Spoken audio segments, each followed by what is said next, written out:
you learning popper number 22 for all state, all region, or just to improve your skills? Then stay tuned. In this video, I'm going to cover some key tips to help you master this etude. Hi, my name is Liz from Cellomoji.com, and I give you tips and tools so that you can master all of your cello songs. So a lot of what I'm going to say today is definitely geared towards those who are doing all state or all region, but popper etudes are actually part of the standard cello repertoire. So I definitely encourage those of you who are more intermediate advanced players to take a look at these popper etudes to help improve more of your cello skills. And the tips that I am listing today are definitely going to help you learn this etude. So first off, let's get some of the obvious basics out of the way. Any questions for those of you who are doing all state or all region? You should definitely check out your state's music association site. For those of us in Texas, it's the TMEA site, and I will definitely link that below. First off, make sure you have the right edition of the etude. Now, I know there are some schools who just sort of like Xerox copy the excerpts or whatever and hand it out to the students. But for those of you who are just doing this on your own and have your own books, make sure you have the one with the right editor. There are definitely a few different editors and versions out there. The one you're looking for is the one that is edited by Nathan Stutch. I apologize if I'm slaughtering his name, but he is definitely, this is the version on the TMEA site, the version that you want to use. To be honest, when I grew up, I had a totally different popper etude book. And while most of the stuff in here is essentially the same between different editions, there may be some things that are different, and you want to make sure you start out with the right edition. Tempo. Now, the tempo that is listed for all state, all region is quarter note between 94 and 104. Now, if someone is going to take all this effort to give you a specific tempo, you really want to be within that range. Now, are they going to be more against you if you choose a slower tempo or a faster tempo? To be totally honest, I am not sure about that. Essentially, if I was a judge listening to someone, I would be more interested in how beautiful of a sound and playthrough of the etude is, rather than concerned of like, are they at the top of the tempo range or the bottom of the tempo range? After you figure out all of the notes and how to play this etude, I definitely encourage you to make sure that you are practicing with a metronome, however, because it is pretty obvious when there is tempo fluctuations, and if they're giving you a tempo marking, you really want to be within that range. For the sake of you and perhaps the private teacher that you are studying with, please put in some measure numbers for yourself. This is just going to make so many things so much easier for your teacher and for yourself to reference things.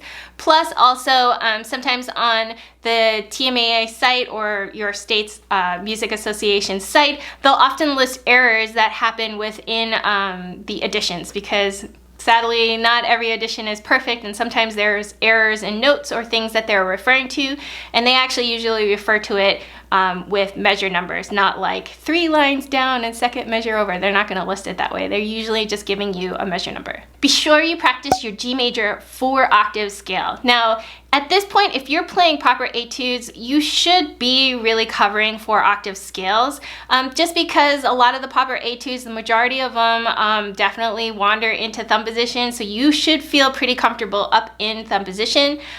For those of you who are kind of, I guess you can say, forced to do the etude through the school and you're not very comfortable up in thumb position yet, doing the scale is one of the quickest ways you can learn to become more comfortable up there. So definitely practice the G major 4-octave scale and the arpeggio, because if there's one thing about popper etudes, there are often scales and arpeggios within the etudes, so getting comfortable with that will be super helpful. Okay, so definitely pay attention to the fingerings that are marked in the etude book. Now, while it is not totally strict that you need to follow the fingerings that are in this book, I mean, in general, they're not going to be as strict, I think, with fingerings and following them. They're definitely going to be paying more attention to the bowings.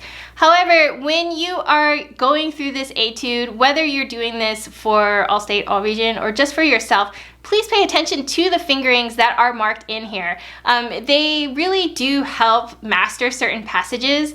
Always remember the numbers represent kind of finger numbers. If you see any Roman numerals, that usually represents the string that you should be on. Roman numeral 1 is A string, 2 is D string, Roman numeral 3 is the G string, and Roman numeral 4 would be the C string. This is something that is kind of all throughout different etudes, and definitely within advanced music, Roman numerals always indicate what string you should be on. Keep in mind that when you are playing proper etudes, it is a lot about recognizing and playing the sequences that he writes out here. Now, sequences are basically repeating patterns, but what happens is you're doing a pattern first in one location, and then you move down an interval, say like one whole step, and then you're repeating that same pattern again. Now, this is really helpful, especially when you're up in the tricky area of thumb position and you're trying to master these tough passages, to understand like, oh, this is the same pattern, I'm just moving down a little bit or I'm moving up a little bit. A couple places where this is a good example of is between measures 13 through 15 and measures 31 through 33. Be aware of the structure of your left hand. Now, this means that when you are up in thumb position, your thumb and your ring finger are essentially forming an octave across two strings, right? Ideally, when you're in thumb position, your thumb should be across two strings at least. And then your ring finger, the distance, like a basic non-stretch distance, will be the span of an octave. So you really want to try to maintain that when you're moving around. You don't want to kind of do the like caterpillar action where like one finger's moving and then the thumb follows and then going finger by finger, because that can often make that whole thumb position passage a lot more difficult. The beginning of this etude starts out with a bowed note, but it also starts out with pizzicato. Now, it's not necessarily totally clear about how to play this pizz, but the pizz is done by your left hand as well. So you're keeping your first finger down on the top note, and you're using your other fingers to pluck the bottom two notes, which are just open strings. Now, there can definitely be a variety of different fingers to pluck these strings with. I mean, it's not essential that you must do it with a certain finger, but I found that pizzicato is a lot easier when it's the furthest finger away from my held note. So my first finger is holding that B, and then I'm trying to pluck with my pinky across the other strings to get that pizzicato sound. Just keep in mind, these pizzicatos are not meant to be like epically loud or this grandiose pizzicato. They're just kind of a quick strum pattern, and you're mainly trying to concentrate on all the notes that you are playing with your bow. Slurs are the main challenge in this etude for sure. As you can see, there are a ton of slurs all throughout this etude, and learning to make sure that you like save your bow and do good bow distribution for these notes is going to be really important to practice. This is really hard to do if you are still struggling to learn the notes. So my suggestion when you are approaching this etude is take the time to really master the notes first, and don't worry so much about the bowing. And then once you feel comfortable, you can start adding in slurs. Now, you don't have to slur everything all at once. You can do, say, 4 notes at a time per bow, and then once you feel comfortable with that, 4 notes per bow, then you can make it to 8 notes per bow, and then finally you can do the whole measure. I think it's important to kind of give yourself a systematic, logical, stress-free way of doing the slurs rather than trying to master everything all at once. I find that usually it just makes the notes sound really strained and really forced because you're so worried about trying to move to the right place with your left hand that you're just using up your bow, and it just doesn't sound so great. Keep in mind, ultimately, it is all about the accuracy of the pitches of the note and the rhythm too. I mean, you could do the bowing to a T, but if all the notes are out of tune or they're sounding really bad and not musical notes, no one's really gonna care that you have done the bowing. So really take the time to make sure you are mastering the notes with your left hand and that you know exactly what you need to do and you're making good sounds and tones out of your cello, and then worry about the bowing as well. One tip is we often use a lot of bow when we are shifting positions and also when we are changing strings. So pay particular attention when you are practicing these to make sure that you're not using too much bow, and then you'll find that these long slurs will be a lot easier. Especially pay attention to the ones where there are those big leaps up to those harmonic notes. That's definitely situations where you could potentially lose a lot of bow, so you really want to pay attention to how your bow is being used. This is probably already obvious to you, but I just want to point out that in measure 21, your eyes are not deceiving you. Those are sextuplets, or a bunch of triplets paired together. So you really want to make sure that you're playing those notes rhythmically accurately, aka playing with a metronome. One thing that I found with Popper too is it's really important to make very clear for yourself where half steps are and whole steps are, and make that really obvious with your left hand too. It is very easy in Popper to be what I call in the cracks. So you're not totally out of tune, but you're not in tune either. And if someone was listening to you, they would be like, you know, that doesn't sound quite right, but they may be kind of like on the fence on it. You want to make sure that your intervals are super clear and accurate. So make sure you're being really clear in the music as well. Oh, this is a half step, and then plan your finger spacing accordingly. This will also help you master playing things in a faster tempo, because you know exactly what the shape of your hand should be, and you're not figuring it out as you go, and you're also not approximating. So just keep in mind, what I found is that say you are a tiny bit flat on your note, and that passage may be a little bit flat. The faster you go, the more flat it's going to sound. Same thing if you're sharp. If you're a little bit on the sharp side and then you all of a sudden go fast, it will just sound even more sharp.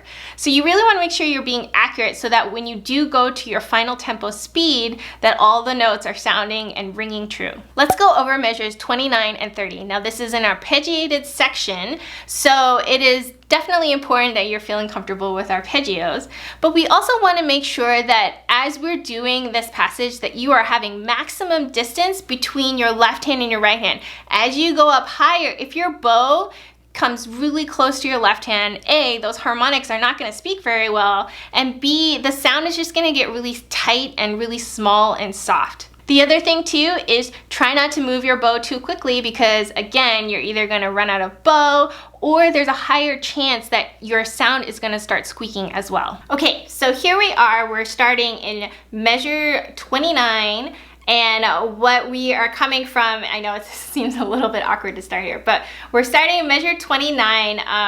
We're in tenor clef on that first note in 29, which is the A. And now we have to go up an octave to the higher A. Now keep in mind, when I'm on this higher octave A, I am practically on the bridge. I'm trying to maximize the distance between my two hands. I'm trying not to keep it close up here because there's a higher chance I'm going to squeak. So now we're on the high A. And then after that, there's the G, A, G, F sharp. Keep in mind, I'm keeping aware that G and F sharp is the half step, so my 2 and 1 are close. So G.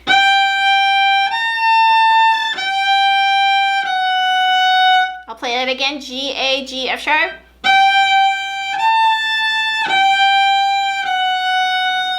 Then I have to shift to the E, F sharp, E, D natural. So now there are actually no half steps in this. E to F sharp, that's a whole step.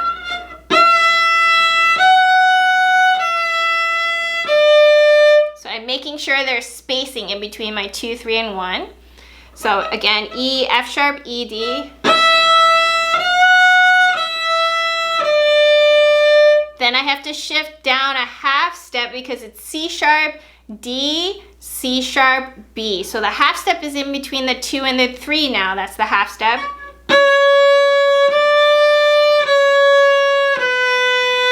Ideally, if you can get all your fingers down at once, all you have to do is lift up and down, that would be good. But again, you know, if you're understanding the spacing between half steps and whole steps, that will be super helpful. So C sharp, D, C sharp, B.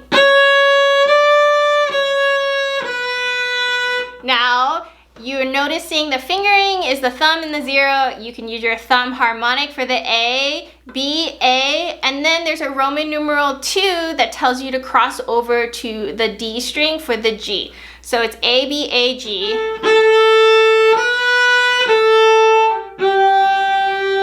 Okay, and now I'm in measure 30. So now here is F sharp, G, F sharp, E. So half step between F sharp and G, that's my 2 and 3. Play that again, F sharp, G, F sharp, E.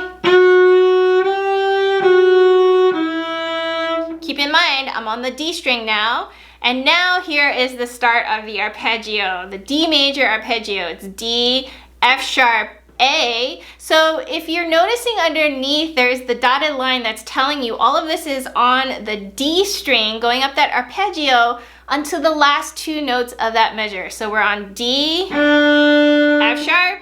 Now here's where the harmonics start, A. And then you go up to harmonic D. Harmonic F sharp, A, and then another D, and then here's another F sharp, and now the last two notes.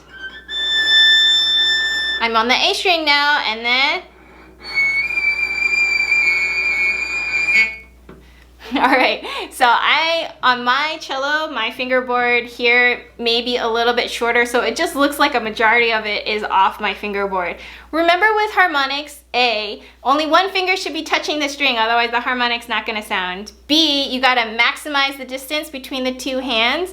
And then C, harmonics, if you're not on the right spot, it's not going to ring true. So I'll try this arpeggio again and try to make all the harmonics come out clearly, but it is something that you have to figure out for yourself. Where does my finger need to be in order to make the harmonics sound clear? So I'm in measure 30, I guess beat 2 there, starting the arpeggio. So we have the D harmonic, F sharp. Keep in mind this F sharp is not a harmonic. I am pushing that string down. And now harmonic. Harmonic.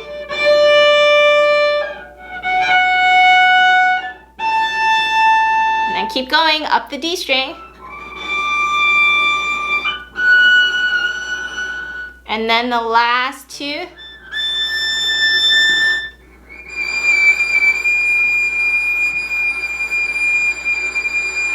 So for me with my bow, I'm literally almost riding that bridge with my bow. I'm trying not to travel too fast with my bow, and I'm really making sure my finger, even though I'm not pushing it down, I'm also making sure there's really good contact on the string.